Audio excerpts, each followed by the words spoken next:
এরে আম্মা জান, ঘরের মধ্যে থাকবেন, সন্তানটাকে আদর্শওয়ালা বানাবেন, স্বামীর জন্য দোয়া করবেন। কারণ স্বামী দিন নাই রাত নাই, কোন স্বামী নিজে খাইয়া বাঁচিয়া আনন্দ করবে এই জন্য কোন স্বামী কামাই করে না।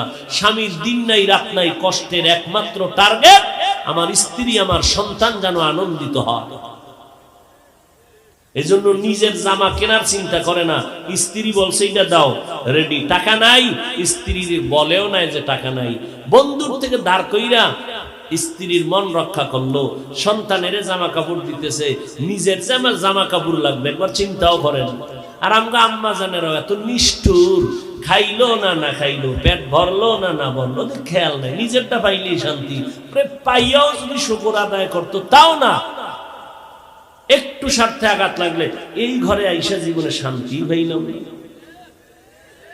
আম্মা জানদের এটা চূড়ান্ত একটি খারাপ অভ্যাস।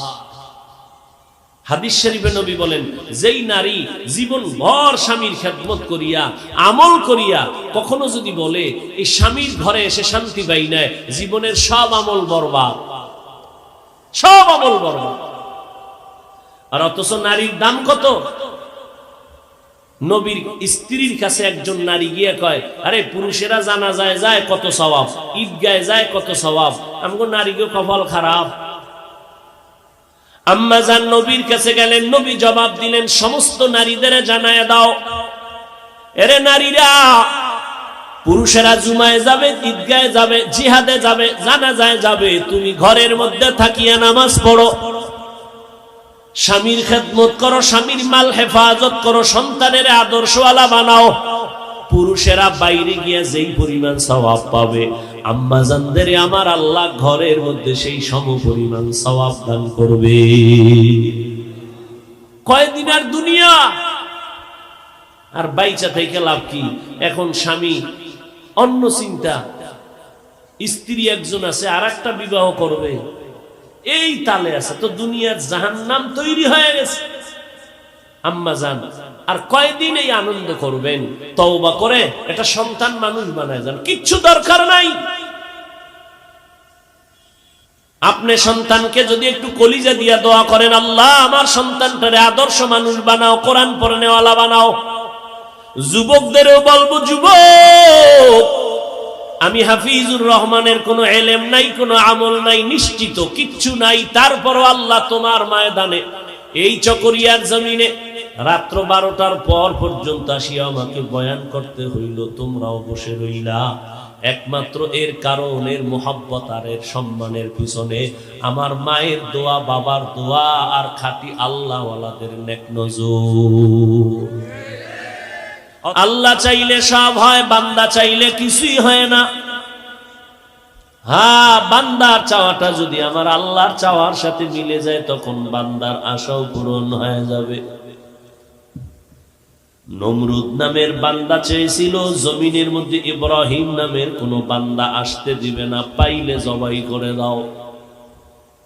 আল্লাহর সিদ্ধান্ত, ইব্রাহিম আসবেই না, ও নমরুদ তোর নাকের ডগায় আমি পাঠাবো। জানা থাকলে বলবেন, বান্দার সিদ্ধান্ত টিকলো নাকি আল্লাহটাই টিকলো? ফেরাউন নামের বেঈমান চাইলো জমিনের মধ্যে মুসা নামের কোন বাচ্চা জন্ম নিবে না, পেলেই হত্যা করে দাও, স্বামী স্ত্রী এক জায়গায় ঘুমাতে পারবে না। আল্লাহ চাইলেন, এই বেঈমান, আমি মুসাকে শুধু পাঠাবই না, তোর ঘরে রেখে তোর টাকায় বড় বানাইয়া লালন পালন করায়া তোর গালের মধ্যে চর লাগাইয়া তোরে আমি সাইজ করব। কাদের কুদরত দারি বার কামাল, আনতা রব্বি আনতা হাসবি যুল জালাল, তুহি কাদের জলিলুল্লাহ জাহাদার, বহর হালে তুহি মেরা নেগাহদার। ব্রিটিশ বেঈমানেরা চাইল হিন্দুস্তান তথা ভারতের জমিনে কোরআনের আওয়াজ চলবে না, মাদ্রাসায় তালা লাগাও। একজন আর দুজন না 14,000 আলেমের গলায় ফাঁসি দিয়া লাশটা গাছে ঝুলাইয়া দিল। আল্লাহ চাইলেন রে বেঈমান, তোরা চাও ভারতের জমিনে কোরআনের আওয়াজ বন্ধ করে দিবি, আর আমি আল্লাহ চাই সারা দুনিয়ার জমিনে কোরআনের যত বাতি জ্বলবে সব বাতির পাওয়ার হাউস আমি দেওবন্দের মধ্যে বানায় দিব।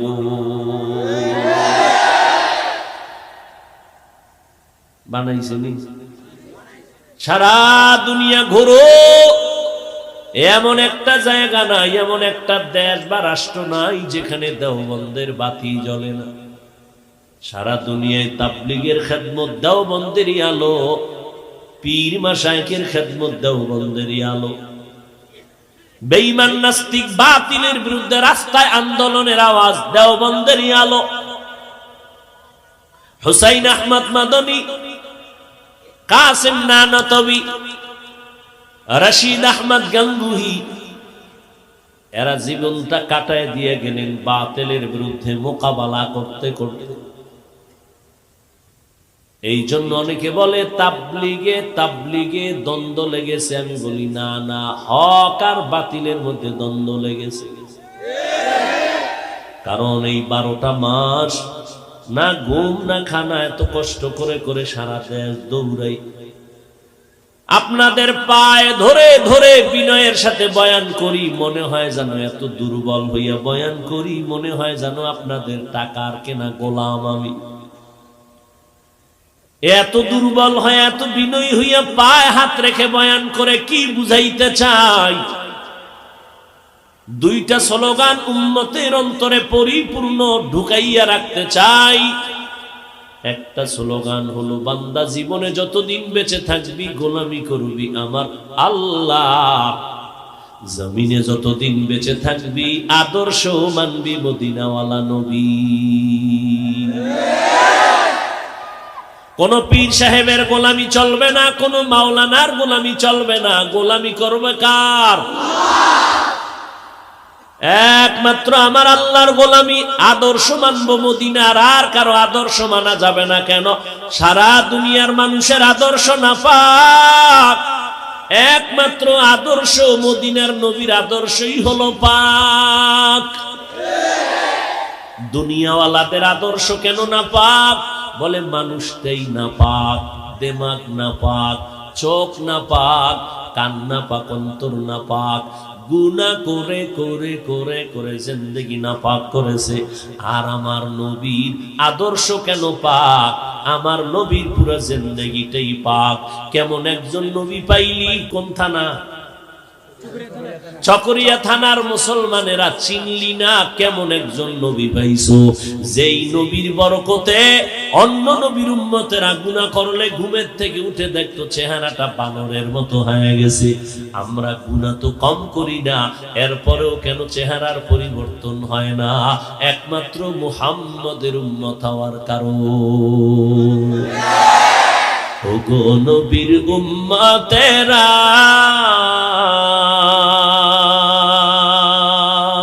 হয়ে আজি দিশাহারা,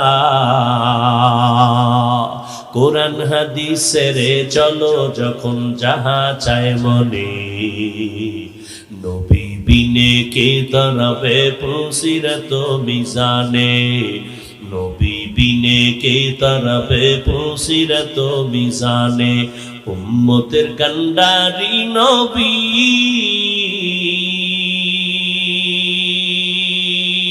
কাঁদছেন উম্মতের লাগি, এখনো কাঁদেন নবীজি শুয়ে মদিনার পানে, নবী বিনে কে তরবে পুসিরত মিজানে, নবী বিনে কে তরবে পুসিরত মিজানে। খারাপ লাগে না? কানে ধরে তওবা করবি, আর গান শুনবি না। মোবাইল যেহেতু চালাবি, তোর আব্বা আম্মা মান্নত করছে যে মোবাইল নিয়ে জাহান্নামে যেতেই হবে, আমার বয়ানে মোবাইল থেকে ফিরবি না। যেহেতু চালাবি, ওই মোবাইল নিয়ে জাহান্নামে যাওয়ার ওয়াদা করছুই, ফিরানো যাবে না। তবে একটু অনুরোধ করে গেলাম, আজকে বাসায় গিয়া বালিশে মাথা লাগানোর সময় তোর মনের খাহেশ মিটাইয়া যত গুনাহ করো তুই কর, তোর পিঠা তুই খাবি, তোর জবাব তুই দিবি। তবে শেষ মোবাইলটা এখন দেখবি না, যখন নিয়ত করবি তখন মোবাইল একটু সার্চ দিয়ে লিখবি তেলাওয়াতে কোরআন। দেখবি অনেক ইমামদের তেলাওয়াত, মক্কার ইমামের তেলাওয়াত, মদিনার ইমামের তেলাওয়াত, একটু টাচ করবি মক্কার ইমামের তেলাওয়াতটা দিয়া বালিশের পাশে মোবাইলটা ফালায়া বিছানায় শুয়ে থাকবি, কানের মধ্যে কোরআনের আওয়াজ আসবে, কোরআনের আওয়াজ শুনতে শুনতে তুই ঘুমায় যাবি। কসম করে বলে গেলাম, একটা সপ্তাহ যদি আমার এই আমলটা চালু রাখো, তুই নিজেই তওবা করে বলবি জীবনে কোনোদিন আর গানের আওয়াজ কানে দিব না। কি বাহাদুর! সারাটা রাত মোবাইল চালাইতে চালাইতে চালাইতে চেহারাটা বান্দর বানায় ফেলাইছে। কাটন হইতে আর বাকি কি? চেহারার ভেতরে কোনো লাবণ্যতা নাই, উজ্জ্বলতা নাই, নূর নাই, দেখলে চেহারায় কোনো মায়া লাগে না। সারাটা রাত লেভের ভিতরে বাতি জ্বলে। আম্মা জান বলে, কেউ বাতি জ্বলে কেন? কয় মা মোরা খাবায় আছে। হাসিস না, কয়দিন আর বাঁচবি? আজকে এখানে বয়ান শুনতেছো, আগামীকাল ঠিক এই টাইমে হতে পারো তুমি হসপিটালের রোগী। আল্লাহ বানাইতে পারে না? এই বয়সে কত যুবক হারাইলাম, আজকেও অ্যাক্সিডেন্ট দেখলাম। বর্তমান অ্যাক্সিডেন্টের বেশি সমস্যা অনেকগুলো তো আছেই, বেশি আমার যুবক অ্যাক্সিডেন্ট হওয়ার বেশি কারণ ওটারে কি কয়, বাইক, মোটর সাইকেল। পরীক্ষায় পাশ করছে, আব্বাজান মোটর সাইকেল কিনে দিছে, এটা লইয়া এখন ঘুরতে যায়, আনন্দ ভ্রমণে যায়, কান্না করে বাড়িতে লাশ হয়ে আসে। আল্লাহ হেদায়েত দান করুন। এরে যুবক আল্লাহর গোলাম, আমিও তো তোর মতো একটা যুবক। তোমার বডির ভেতরে একটা আত্মা আছে, আমার মধ্যেও আছে। তুমি যেই জমিনের হাওয়া বাতাস খাও, আমিও সেই জমিনের হাওয়া বাতাস ভোগ করি। তোমার অন্তর যেমন গুনার দিকে দৌড়ায়, আমার অন্তর আরো বেশি, হাজার গুণ বেশি দৌড়ায়। কারণ তোরে শয়তানে ধোঁকা দেয় একজন, আর আমি হাফিজুর রহমান রে 1000 শয়তান অল টাইম আমারে ধোঁকা দেয়। কারণ তোরে ধোঁকা দিয়া যেই পরিমাণ ক্ষতি না হবে, আমারে যদি একটু ধোঁকায় ফালাইতে পারে, শয়তানের বিজয় হবে, মুসলমানের বদনাম হয়ে যাবে। এই জন্য জিন শয়তানও ধাক্কায়, মানুষ শয়তানও ধাক্কায়। মানুষ রূপী শয়তানও পেছনে লাগা আছে, তিল পাইলেই তাল বানায় দেয়। আছে না নাই? আল্লাহ হেদায়েত দান করেন। ও যুবক আল্লাহর গোলাম, তুমি আজকে যাদের লেখা ইংলিশ বই পড়ে ইংলিশে কথা বলো, অঙ্ক শিখলা যাদের বই পড়ে, বলো এই যুবকেরা বল, আল্লাহকে সাক্ষী রেখে বল, যেই বইটা স্কুল কলেজে পড়িয়া ইংলিশ শিখলি, অঙ্ক শিখলি, বিজ্ঞান শিখলি, বল ওই বইগুলো আসমান থেকে আসছে নাকি কেউ লিখেছে? এবার চিন্তা কর, আল্লাহ তো তোরে আকল দিছে, কুত্তা শুয়ারের আকল দেয় নাই। এক সেকেন্ড চিন্তা করতো, ওই লোকটা তোর মতো যদি সারা রাত মোবাইলে আকাম করত, গুনাহ করত, কবিরা গুনাহ, তাহলে তার জিন্দেগি কি এইরকম হতো? আজকে তার আদর্শ কি সুন্দর থাকার কারণে তার লেখা বই সমস্ত কলেজ ভার্সিটির ছেলে মেয়েদের মোহাব্বতের আপন বানায় নিছে। কি পরিমাণ লোকটা আদর্শবান ছিল। তুমিও একদিন মরে যাইবা, বলো তুমি উম্মতের সামনে কি আদর্শ রেখে গেলা, যে আদর্শ দেখে আমরা তোমার জন্য দোয়া করব। পারছো কোনো আদর্শ রাখছো? ব্যবহারটাও ভালো দিতে পারলি না, তোর ব্যবহারে তোর মা বেজার, তোর আব্বা বেজার, আমরা বেজার, মুরব্বীরা কষ্ট পায়। সালাম তো নাই, কালাম নাই, মইরা গেলে সবাই খুশি। একটা বেয়াদব জমিন থেকে চলে গেল, দিলটা শান্ত হয়ে গেল। এই আদর্শ নিয়া কবরে গিয়া উপায় নাই, তোর দুনিয়াও বরবাদ, আখিরাতও বরবাদ। কয়দিন আর বাঁচবি রে যুবক? তোমাদের প্রিয় এক বন্ধু, গানের শিল্পী মাইকেল, তোমাদের বন্ধু না? এই যুবকেরা, একটা গান গাইতো, $100 লাখ হাদিয়া। মাইকেলের গান ইয়া মাইনসে শুনে আল্লাহ কি গান গাইতো, আর এই গানে পাগল দুনিয়া। একটা গানে $100 হাদিয়া ভাইয়া মাইকেল সিদ্ধান্ত নিল, টাকার পাহাড় পেয়েছি, আর মরব না। বলে জীবনের শেষ তো মরতে হবে, তুই তো ফেরাউনও না। নমরুদ, ফেরাউন, সাদ্দাত, হামান, কারুন, আল্লাহ সব ধ্বংস করে ফেললেন। মাইকেলেরও একদিন মরা লাগবে। কয় মরব ঠিকই, তবে আমার দিলের তামান্না এই জমিনে আমি 150 বছর পর্যন্ত বেঁচে থাকবো, তারপরে আজরাইলের সাথে আমার মোলাকাত করব। এই মাইকেল 150 বছর বেঁচে থাকার জন্য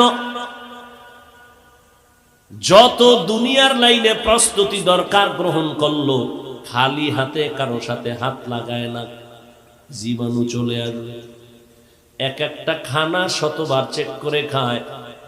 15 থেকে 20 জন ডাক্তার মাইকেলের অল টাইম পাহারা দেয়, চেক করে। 150 বছরের আগে মরবে না যেই মাইকেল। আল্লাহর কুদরত, বান্দা চাইলে হবে না, আল্লাহ চা চাইবেন তাই হবে। মাইকেলের বয়সটা যখন 50-এর কোঠায় ঢুকলো মাত্র, 20 জন ডাক্তার অল টাইম পাহারা দেয়। যথেষ্ট পরিমাণ পৃথিবীর আধুনিকতার ছোঁয়া লাগাইয়া প্রস্তুতি নিয়েছে, 150 বছরের আগে মরণ হবে না। 50-এর কোঠায় যখন মাইকেল ঢুকে পড়লো, একদিন হঠাৎ ডাক্তারদের দুপুর বেলা বলে, আমার মাথাটা কেমন যেন একটু ব্যথা করে, বিশ্রামে যাব, চেকিং করো। পরীক্ষা নিরীক্ষা করে দেখলো তেমন কোনো